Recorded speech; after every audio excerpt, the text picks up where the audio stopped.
आज हम एक ऐसे नैनो कैप स्टॉक के बारे में बात करने वाले हैं जिसका फिलहाल क्वार्टर टू का रिजल्ट आया और क्वार्टर टू का रिजल्ट बहुत बढ़िया है। इसके साथ साथ कंपनी का गाइडेंस फॉर द एफआई 2026 का वो भी बहुत बढ़िया और उसका बीच बिजनेस जो है ना वो भी फ्यूचर ओरिएंटेड है। तो चलिए दोस्तों देखते हैं कौन सा है वो बिजनेस जिसमें इस क्वार्टर टू के वजह से यहाँ पे बहुत इंटरेस्ट बना हुआ है। चलिए दोस्तों यहाँ पे देख सकते हैं हम यहाँ पे ओशियानिक फूड्स लिमिटेड करके ये कंपनी है जो कि जिसका market cap just only 70 crore है। लेकिन ये बनाती क्या है, देखिए ये जो है ना डिहाइड्रेटेड स्पाइसेस होते हैं ना, ये कंपनी बनाती है। यहाँ पे अगर उसके ये देखा जाए प्लांट देखा जाए तो जामनगर में उसके 2 प्लांट है। पहले तो कंपनी क्या करती थी और उसके बाद में उसमें वैल्यू एडिशन किया हुआ है। इसका अगर देखें तो 50+ ईयर्स का यहाँ पे एक्सपीरियंस है उस कंपनी को। यहाँ पे जामनगर में उसका फैक्ट्री है और बेसिकली है ना ये कंपनी ऐसे स्पाइस है डिहाइड्रेटेड ओनियन उस पर भी यहाँ पे उसके कुछ प्रोडक्ट है। उसके साथ साथ डिहाइड्रेटेड गार्लिक एंड उसके साथ साथ यहाँ पे डिहाइड्रेटेड वेजिटेबल्स, ऐसे 3 प्रोडक्ट कंपनी के वर्टिकल्स है। पहले तो देखा जाए तो कंपनी क्या करती है, यहाँ पे जो लोकल गुजरात में जामनगर में यहाँ पे प्लांट है उनका, और यहाँ पे लोकल वाले जो कस्टमर है वहाँ से उनके पास से ओनियन लेती है और उसके बाद में वहाँ पे उसके ऊपर कुछ यहाँ पे प्रोसेस करती है। कौन सी प्रोसेस करती है इसके बारे में हम बात करेंगे आगे। उसके बाद में गार्लिक की बात की जाए तो गार्लिक जो है एमपी, महाराष्ट्र और गुजरात इन 3 स्टेट में से रहती है और उसके बाद में उसके ऊपर प्रोसेस करती है। ऐसा जो हम यहाँ पे डिहाइड्रेटेड क्रश किया हुआ ये ओनियन और यहाँ पे गार्लिक दिख रहा है, ऐसा जो है वो प्रोडक्ट यहाँ पे जो है वो एक्सपोर्ट करती है। कौन से कंट्रीज को करती है यहाँ पे देखेंगे तो यूएस, यूके, मिडल ईस्ट और इसके साथ साथ बाकी के भी धीरे धीरे यहाँ पे एक्सपोर्ट यहाँ पे जो है कंपनी इंप्रूव कर रही है। दोस्तों ये प्रोडक्ट कहाँ पे यूज होते हैं, बेसिकली जो क्यूएसआर होते हैं ना, जैसे कि बर्गर किंग हो गया, पिज्जा हट हो गया, ऐसे जो है उसके साथ साथ ये एफएमसीजी जो है एफएमसीजी कंपनियाँ जो है ये भी इनसे ये इंग्रेडिएंट लेती है। ये जो डिहाइड्रेटेड गार्लिक या फिर डिहाइड्रेटेड ओनियन और वेजिटेबल्स ये सभी जो है उनसे यहाँ पे जो है बाय करती है।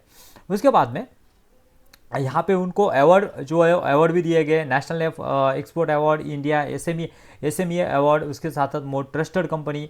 एंड उसके अगर यहाँ पे कस्टमर देखेंगे तो बहुत बड़े बड़े कस्टमर जो है उनके शुमार है। देखिए दोस्तों 70 करोड़ की कंपनी है, उसमें नेस्ले, गोदरेज, उसके साथ साथ यहाँ पे देखेंगे तो इंडियन आर्मी भी यहाँ पे उनसे बाई करती है।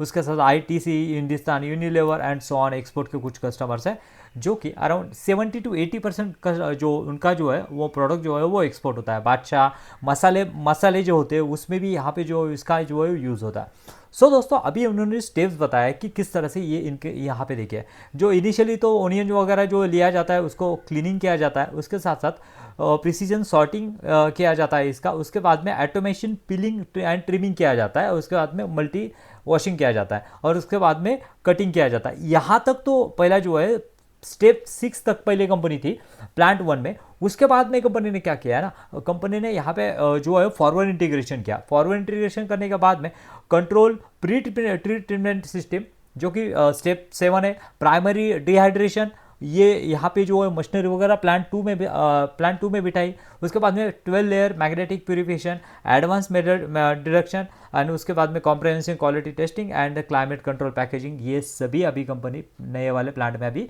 कर रही है।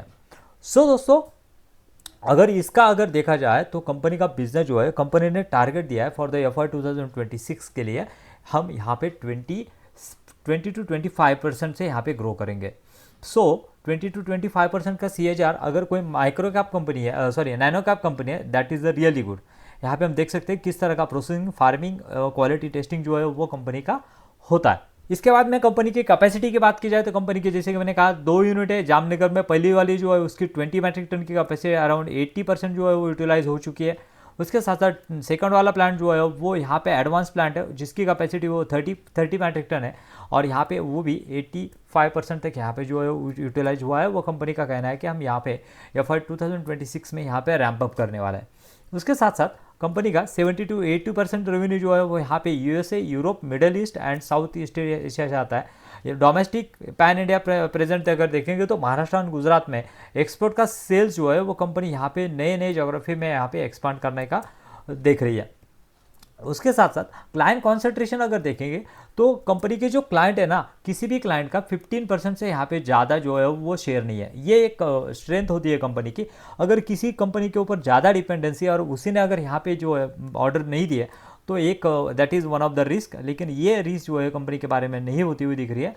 B2B स्पेशली देखेंगे तो ये एक प्योरली B2B बिजनेस है। मतलब आप यहाँ पे जैसे QSR जो है, जैसे कि पिज़्ज़ा हट हो गया या फिर बर्गर किंग हो गया, उनके लिए यहाँ पे सप्लाई करते हैं और वो कस्टमर के लिए देते हैं। सिमिलरली एक्सपोर्ट से भी जो 70 to 80% आता है, सिमिलरली यहाँ पे ये भी उसी तरह का देखने को मिलता है। उसके बाद में जो प्रोडक्ट है उनके जो है यहाँ पे डिहाइड्रेटेड ओनियन में फ्लेक्स, पाउडर्स एंड ग्रैनुअल्स, उसके साथ साथ डिहाइड्रेटेड गार्लिक में माइस पाउडर एंड फ्लेक्स, ऐसे प्रोडक्ट हमें देखने को मिलेंगे, जो कि अराउंड 33% की ग्रोथ ओनियन में देखने को मिली है। That is the good thing. And launch the premium powder lifted to the export share, मतलब प्रीमियम जो अपना पाउडर है उसके वजह से यहाँ पे मार्जिन में यहाँ पे जो है इंप्रूव होने की पॉसिबिलिटीज़ है। उसके साथ साथ यहाँ पे देखेंगे तो 100 पीपल्स की यहाँ पे मैन पावर उनके पास होती हुई दिख रही है।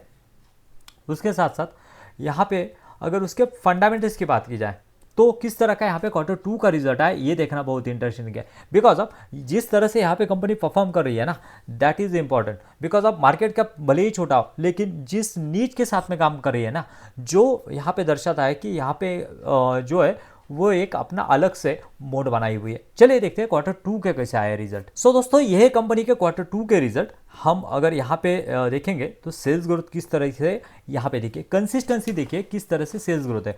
पहले तो कंपनी यहाँ पे निगेटिव सेल्स ग्रोथ थी जो कि यहाँ पे 2023 में, लेकिन उसके बाद में कंपनी अगर देखेंगे तो 25% से 25 to 30% से कंसिस्टेंटली यहाँ पे ग्रो करती हुई दिख रही है। या फिर 2020 लास्ट Q2 की बात की जाए तो 25% से कंपनी ने ग्रो किया। इसके साथ साथ कंपनी का मार्जिन जो है वो 7% से यहाँ पे 7.71 यानी 8% तक यहाँ पे ग्रो होती हुई दिख रही है। उसके साथ साथ देखेंगे कंपनी जो है अपना प्रॉफिट भी यहाँ पे ग्रो करती हुई दिख रही है। देख सकते हैं हम यहाँ पे जो कि कंपनी का लास्ट ईयर का प्रॉफिट था 1.23 वो 1.65 तक हो चुका है। और इतना ही नहीं, अगर यहाँ पे हम PBT यानी प्रॉफिट बिफोर टैक्स देखेंगे तो 1.34 से 2.2 है, यानी इस बार टैक्स कंपनी को ज़्यादा लगा है कंपेरेटिवली। सो इसके वजह से यहाँ पे जो है पैट जो है वो थोड़ा सा डिक्लाइन होता हुआ दिख रहा है। यानी दोस्तों यहाँ पे क्वार्टर बेसिस पे अच्छे रिजल्ट आए कंपनी के।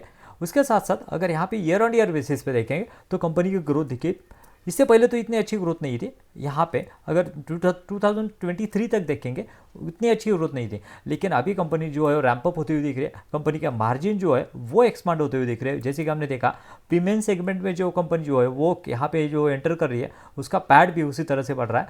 और पिछले अगर एक TTM की बात की जाए तो यहाँ पे 26% से सेल्स, 54% से कंपनी का प्रॉफिट, और ROE जो है वो भी यहाँ पे राइट डायरेक्शन यानी बढ़ते हुए दिख रहा है। उसके साथ साथ कंपनी का बैलेंस शीट की बात की जाए ना तो कंपनी के बोरिंग जो है वो यहाँ पे धीरे धीरे बढ़ती हुई दिख रही है। बिकॉज ऑफ अगर आपको एक्सपांड करना है, प्लांट 1 जो उन्होंने सेटअप किया, उसके बाद में प्लांट 2 सेटअप किया, उसके वजह से यहाँ पे कंपनी के ग्रेजुअली यहाँ पे लॉन्ग टर्म बोरिंग्स बढ़ती हुई दिख रही है। और शॉर्ट टर्म बोरिंग से कोई कंसर्न नहीं है, लेकिन यहाँ पे डेब्ट टू इक्विटी देखेंगे तो डेब्ट टू इक्विटी जो है वो कंपनी का मैनेजेबल है 0.96, यानी बिलो 1 अगर है तो वो ठीक है। लेकिन अगर ऐसी छोटी कंपनी है तो उसके बारे में हमें सोचना चाहिए। जैसे ही रिजल्ट लगा कंपनी ने इमीडिएटली यहाँ पे अपर सर्किट लगा दिया और यहाँ पे कंपनी जो है यहाँ पे बाउंस बैक करने के लिए तैयार है। उसके साथ साथ पी अगर देखेंगे तो जस्ट ओनली 13 का पी हमें देखने को मिलता है कंपनी का, और पेग रेशियो जो है 0.5 है, यानी रिवॉर्ड जो है वो बहुत बढ़िया है। लेकिन अगर कोई छोटी कंपनी है तो इसमें बड़ा एलोकेशन करना जो है वो बहुत मुश्किल हो जाता है, इसलिए हमें उसको ट्रैक करना होगा कि किस तरह का डायरेक्शन यहाँ पे हो। उसके साथ साथ प्रोमोटर की होल्डिंग की बात की जाए तो 74% की प्रोमोटर की होल्डिंग है, लेकिन पब्लिक की बात की जाए तो पब्लिक जो है 26% है, लेकिन उसमें भी कुछ एएस इन्वेस्टर हमें देखने को मिलेंगे जो कि अराउंड यहाँ पे 10 to 12% के एएस इन्वेस्टर हमें होते हुए दिखेंगे। यानी दोस्तों ये एक ऐसा बिजनेस है FMCG का जो बहुत ही छोटा है और उसमें एक नीच बनाया हुआ है जो कि यहाँ पे ग्रोइंग इंडस्ट्री है। जिस तरह से यहाँ पे जो QSR जो है इम्प्रूव हो रहा है, उसके साथ साथ FMCG इम्प्रूव हो रहा है, GST रेट करके के वजह से इसको फ़ायदा मिलने वाला है। Overall that is one of the great business, but track करना होगा जैसे हम यहाँ पे विंटेज कॉफ़ी को ट्रैक करते हैं ना, वैसे ही इसको ट्रैक करना होगा। और सही से अगर इसमें ये होता है ऐसे ही कंसिस्टेंस प्रभाव दिखता है तो पी रेटिंग और वैल्यू क्रिएशन में ये हो सकता है।